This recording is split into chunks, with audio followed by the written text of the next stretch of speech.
God, I just want to say thank you so much for this time with my sister Jenn and this project that we can help showcase Jenn's amazing journey with you by her side. I just pray that you are with us in this today, and I know you are. I know you're by our side. You already proved that this morning. Thank you for sending your spirit to guide us through this conversation so that the people's lives can be truly touched by it. And her testimony gets to radiate out according to your plan, God. Thank you so much. In Jesus' name, amen. Amen. Okay. Thank you. Thank you so much for being here with me. I know it means a lot to everybody, the community, the church, and even though I'm super nervous to share it, I'm excited too. So I just want to start that I started going to the women's group. I know we had talked about that actually when you guys first moved. Do you remember that? Yeah, we were just talking about that. that's right. And so I'm glad that we're both doing that. But the very first time that I went on Wednesday, they were talking about the story with Mary and Martha. I don't know. Do you remember that? Were you there that night? I don't think you were there that night. I wasn't able to make it. So they were talking about how Mary was sitting at the feet visiting Jesus, and that Martha was the one that was behind the scenes. Like, I think she was preparing a meal. And so she was the doer all the time, you know, just constantly doing things that needed to be done. And when I heard that story, I could just relate my journey with that because I was also the doer and the person who is always doing things.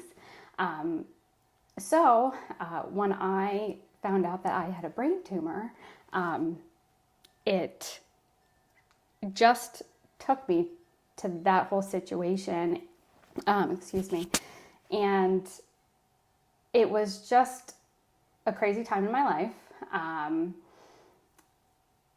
I went through like a huge depression, and it was just so difficult. Like when I got the news, like I just couldn't believe what was going on. But back to the story of Martha, being so busy all the time as a mom, it's crazy. Like, I hate to admit this, and this is so shameful, and I feel bad because I know there's so many other people who have it way worse. But I actually, being a mom of 3, you know, always busy, I used to hope that I would get sick, and it sounds so silly, but I used to hope I would get sick enough that I could just be admitted to the hospital for a break. And I know that sounds like crazy, like who would want that? Like who would ever wish that? Mama 4 here, I get it. So when all that happened, I just felt like, I didn't connect it actually at first, but afterward I did, and I'll get to that. But that was one of the things that just made me feel bad, especially like when the church reached out. I remember Becca reached out to me, and she wanted to pray for me. And I was like, I don't deserve that. Like, I felt like that. So I think it was just hard for me to accept that when secretly I wished that. And there's, like I said, so many people out there that go through things that they don't wish. And so I felt like I didn't deserve that. I shouldn't accept that because I wanted this. But jumping ahead, when all of that was going on, like I went through this depression of not knowing what was going to happen. So there was just a few things like throughout that year that really put things into perspective for me. I remember the very first, so I'm actually coming up on the year mark of when I found out. So it was in November, and I had another scan. I think it was in February, just to monitor it and, you know, keep an eye on things. And so for me, I was in denial at first. I was like, no, maybe they read the wrong scan. And then I felt bad because I'm like, well, if they didn't read my scan, then it would be somebody else that was going through this. And then I just felt awful, like those thoughts that kept going through my head. So February comes around and it's still there. So that's like confirmation for me. And I'm just like falling into this rut of a depression that I hid from everybody. I made it seem like I was okay and that things are going to be fine and all of that. Like I hid it from my husband, my kids, like nobody knew I was going through that.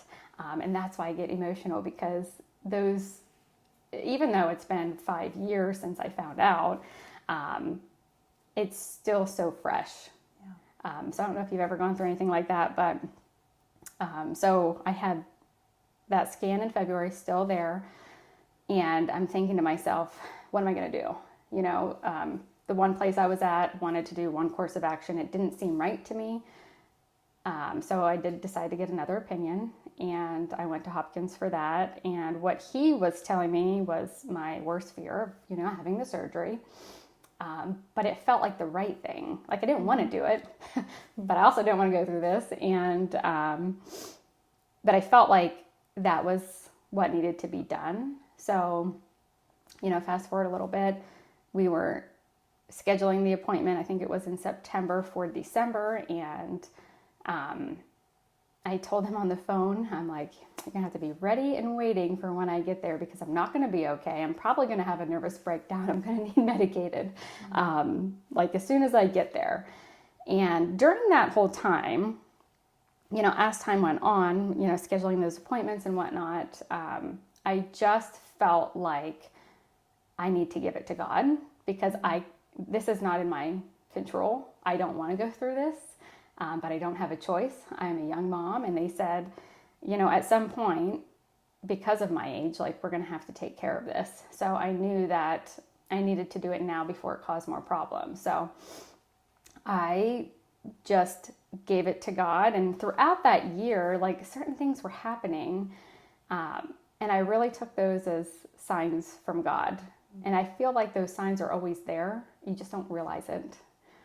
So, it makes me think back years past of like, what signs did I miss? Because they're not, I don't know. I don't think they're that noticeable unless you are in that mindset maybe, and having that connection with Jesus and God. And so throughout that, as the time was coming, to have that surgery, I scheduled it, before the year was out. I wanted to end this year with that gone and start the year fresh. So I left on Christmas, and that was really tough. Like I cried the whole way there. I thought, like, what if I die? Because my kids are going to hate Christmas. And it was just, it was really hard. So, like time stood still when we were there. We were there for like 2 days prior, and all the thoughts that went through your head of like, what if my kids lose their mom? And I think that was the hardest. But the thing is, like when I went into the surgery, I went in so calm, and I didn't think I would, which I thought was crazy. Like I walked in so calm, and that just kind of blew my mind. I'm like, why am I not freaking out? Like, why am I so relaxed? It was weird. So I had the surgery, and I made it through. And if you've ever had a surgery or anything and you're put to sleep and you wake up, it feels like it went like that. And I made it. So after... How long was the surgery? It was 2 hours. Okay. It was supposed to be 4, but it was 2. Yeah. So, like, that's amazing. I didn't have to have any physical therapy or anything afterwards. I walked out 52 hours later. I was determined. I had to be wheeled quite far, but at that hallway, I'm like, I am going to walk. So I got up and I walked. I remember them talking about sending me home, though, before I even got out of bed. And I'm thinking, I just woke up. I don't know if we're ready for that. But it's just amazing how quickly your body heals. Or that it did for me. Intelligent design. Yeah, I mean, like, it was just like, wow, amazing what you can go through. And it was just mind-blowing to me. And, like, leading up to all of this, even though I was scared, like, I'm glad I went through it all because it really changed my life. So on the way home, I even remember being in the hospital. You were one of the people that we called. And I cried talking to everybody. I called everybody, and I cried the whole time. And I remember going home, and it's a 3-hour drive. So if you're not familiar with how far it is, it's 3 hours from here. And crying the whole way down, nerves and not knowing like what to expect, what's going to happen, are my kids going to lose me? And I cried the whole way back in just like a relief of, wow, like I made it through. I can do hard things. And it was an amazing journey. Like I said, I'm glad I'm the one that went through it and not my kids and my husband. I feel like I went through it for a reason. And all of those signs that happened throughout that year, and even still, like I still feel like there's those signs from God. It was just an incredible experience. Even though it was my saddest time, my most depressed time in my entire life, it was also the best thing that ever happened to me, because it pushed me closer to God. After my surgery, I feel like it really puts things into perspective of what's important in life and what's not. So all those things I used to think or argue about, or that occupied your time, it doesn't do that anymore. And it really pushes you in a different direction. Even my career, I love what I do, but I'm like, my heart's not really there anymore. I feel more pushed. I actually, for a few years, I felt pushed in a different direction, and I was trying to find my way. And I just, over the summer, I started reading the Bible. I actually listen to it because sometimes I get migraines when I read, and I have eye floaters and whatnot. But so I started listening to the Bible. A lot of things in my life were just not making sense, and that's one thing I've never done. And I'm like, I think I need to do that. And so I turned to that because I feel what's in the Bible is the truth. And there's so many stories, and it's crazy how much we've evolved, but how much of it is still so relevant in today. Yeah. So that's what my husband and I have been doing this year, is reading the Bible. And I feel like it's really just taken everything to a whole new level. I feel more connected with Jesus and God, and it's been literally life-changing for me in the best way possible. So even though I went through all of that, it changed my life for the good, and I'm excited to see where things kind of go from here.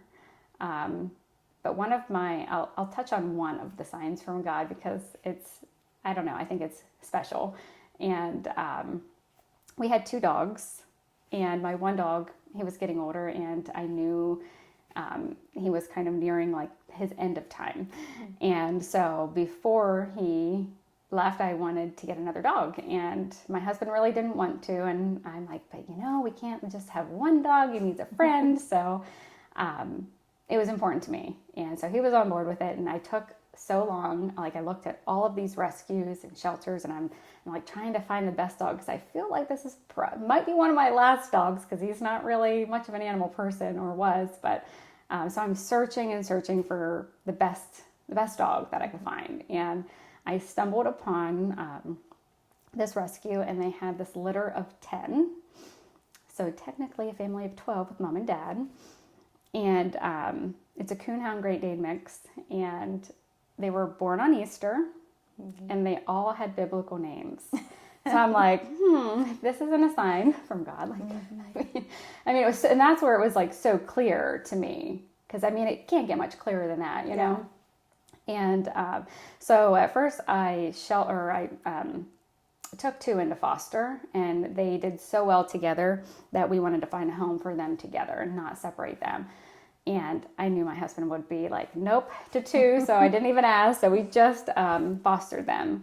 And it was Genesis and Mark. And I just talked with Becca yesterday, actually. And I was telling her this story. And I'm like, I don't know how they fit into this, or what the sign was from them, but I feel like they had to have meant something. And so I know about Genesis, the start of everything, but I didn't get to Mark yet. So she told me he was like a warrior, fighting and all of that. So I said, I wonder if that was a sign, like this is the start of my fight, maybe. I don't know. But then after, I still told the shelter, I'm like, I still want one of the dogs, but I don't know which one to pick. They had like probably maybe 4 left, and I love them all. So I'm like, just whatever one you want to give me, I'll take. So she gave me Luke, and I didn't realize it, but he was the healing doctor. So isn't it like crazy? Like, does that not give you chills? Right? Like, it's just, I love that. I love that so much. yeah. And it's wild to me. And I didn't realize that at the time, but I mean, he is the best dog. And He is. so sweet. Just so mellow and relaxed. So for my husband too, who's like, I don't want another dog. I mean, he even said, he's the best dog. Yeah. So it just all worked out really well. And I love him. And now I refer to him like, he's my gift from God. So Now, backing up, did you schedule the surgery on Christmas or did it just land on Christmas? it actually was 2 days after Christmas, but Okay. I had to be there prior because it was actually during COVID. Okay. So you had to be there prior and do a lot of different tests. I had to have an MRI first, and they mapped everything out. So, but I didn't realize at the time that I would have to leave on Christmas. So that was so tough, and I didn't want to connect like if I would have died, because I felt like my kids are like they're always going to look at Christmas that way. Yeah. So looking back, like I felt terrible, leaving, because I'm like, we have to leave on Christmas. Like, we don't even get to spend Christmas together. And my kids were pretty young at the time. I mean, it's been, 4 years. This December will be 4 years since I had the surgery. So my oldest would have been 14, and then 10, and then about 6. So still young. Yeah. But no, I didn't realize that. That is But that could have been interesting. another sign. That's what I'm wondering. That's why I asked. So, Wow. Okay. Yeah, it was quite a journey, and it still is. I mean, and feeling lost afterwards of like, what is my purpose now? Because everything I thought, it doesn't matter. And I feel like now, literally the only thing that matters is having that relationship with Jesus and, that connection with God. And I could get rid of everything else in my life, and just that's where it is for me. So What about could you share a little bit more about your how your faith strengthened you through this time? You were sharing the other day. I just felt that was so powerful. well, I feel like when you are struggling and everybody's always looking for those answers of like whatever they're going through, and I feel like sometimes you don't get the answers that you want or the ones that you're looking for, and we're not in control, basically. And so I've realized that, and that's where I feel like I turn to Jesus and God and the Bible, and I feel so much comfort with that.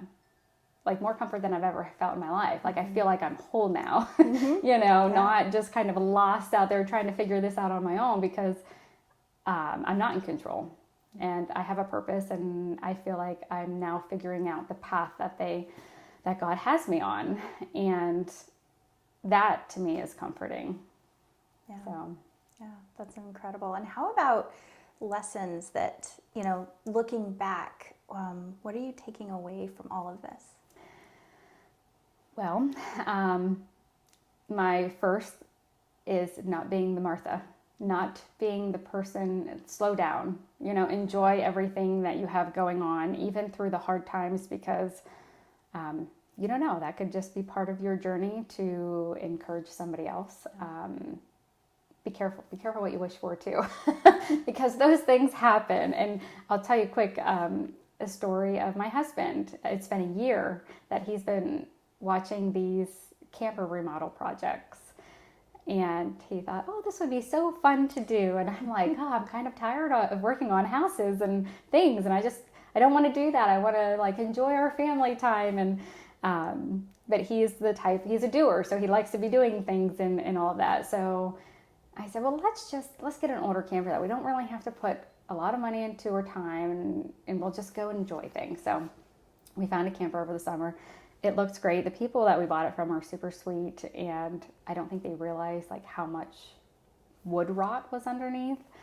And so we got it home and all squared away, and then we discovered the mess of it all.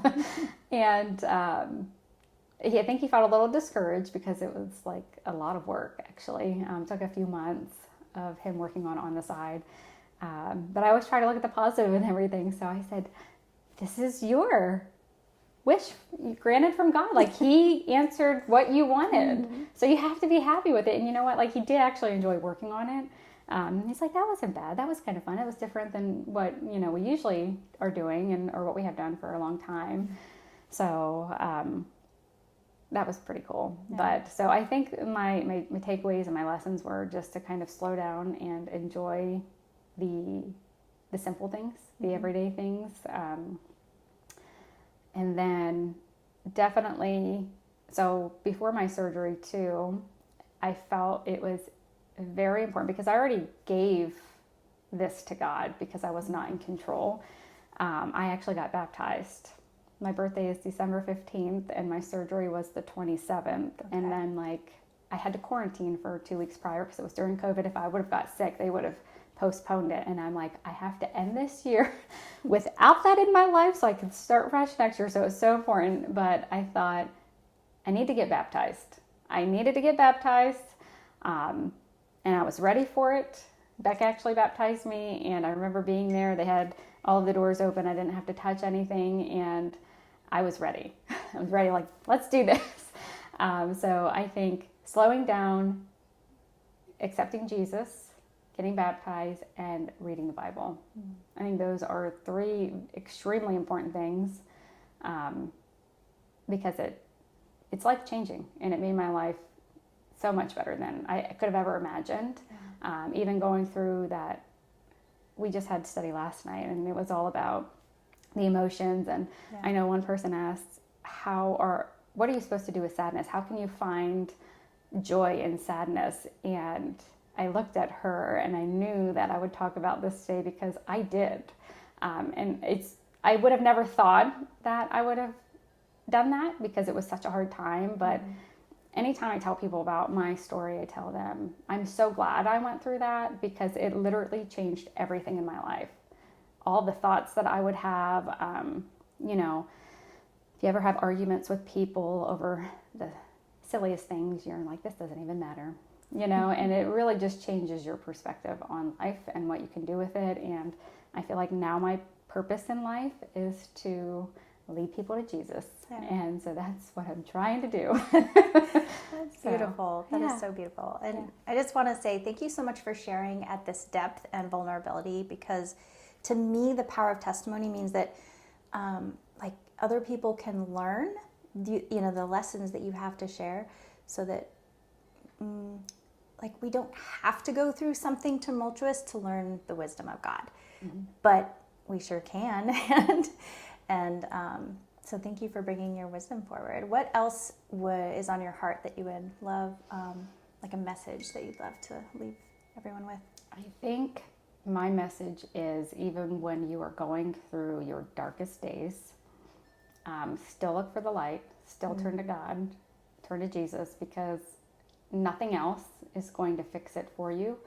And I'll be honest, when I went into that surgery, I was calm because I knew it was in God's hands, and I was totally accepting that if this was my time, I was okay with it. Yeah.